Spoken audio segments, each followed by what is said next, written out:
morning, my new physical scientists. Hope we're getting off to a good start for your 2014-2015 school year as freshmen at Francis Howell High School.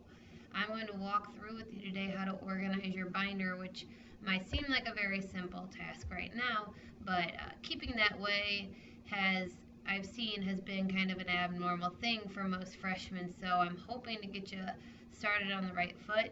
I think this will help you in your other classes as well, because I think the workload is probably going to be significantly larger than it was in middle school for you. So let's just go ahead and get started here. Organize, organize, organize. Okay, that is the secret to both of our sanities.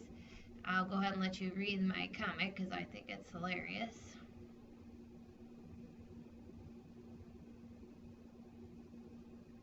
Alright, hopefully you are chuckling to yourself a little bit right now.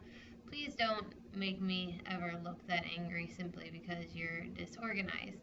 And hopefully you won't get frustrated and be that disorganized, because again, that just causes all sorts of problems. Moving on. So how do you set up your binder? You want to start off with a cover sheet of some sort. You don't have to print off and make this one. This is just my sample binder. I suggest maybe at least having your course name, your name on the binder, and your teacher's name, simply because if you do leave it somewhere, they can get it to me as opposed to just tossing it in the lost and found, which tends to get pretty crowded over the year. So if you have a particular, like a fancy binder that has a pattern on it, that's probably more noticeable to you. I also have little labels you can borrow as well, or you can borrow a piece of paper, decorate it, however you want to do that. Just make sure you can tell yours from everybody else's. Next thing is you're going to want to add some loose leaf paper and divider tabs, both very important. I have a notebook in my sample simply because I like the cover page. If you read it, that might be how you feel about me some days. But the notebooks tend to cram up the binder, so make sure it's loose leaf. I have lots of loose leaf paper in my room as well that you can borrow at any time, but it's always good to have some in your binder and readily available.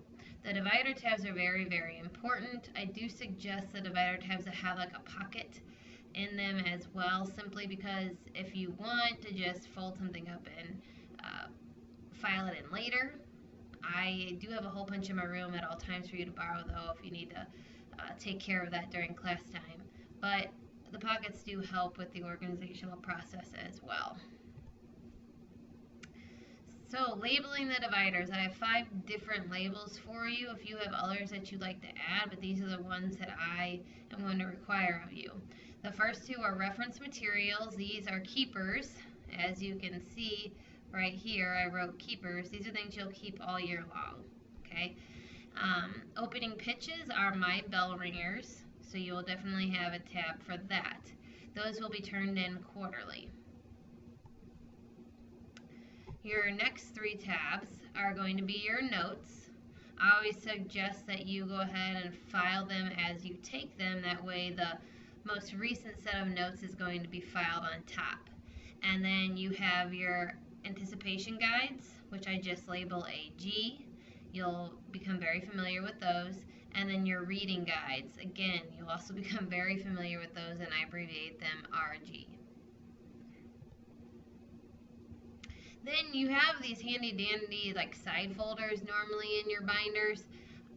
Students in the past have used these as work that you are currently working on the left hand side.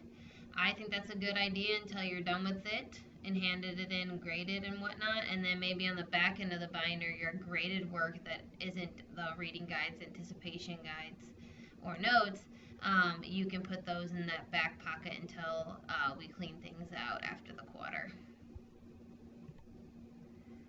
Alright, so don't let this happen to you.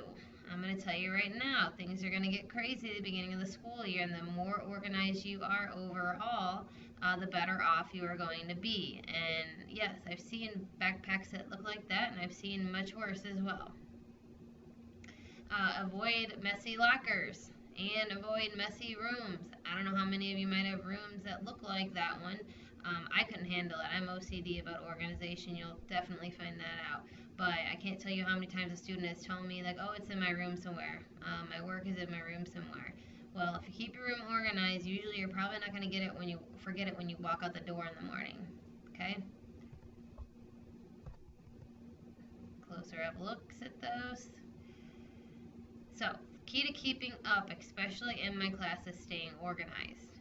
Okay?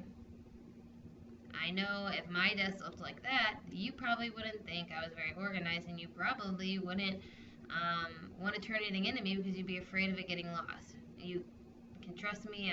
Like I said, I am very nitpicky and OCD about keeping things in their place, so this would never happen. But go ahead, replay the video if you need to go back and go step by step and organize your binder today. Just make sure you get it done before that first binder check. All right, until next time, I'm out.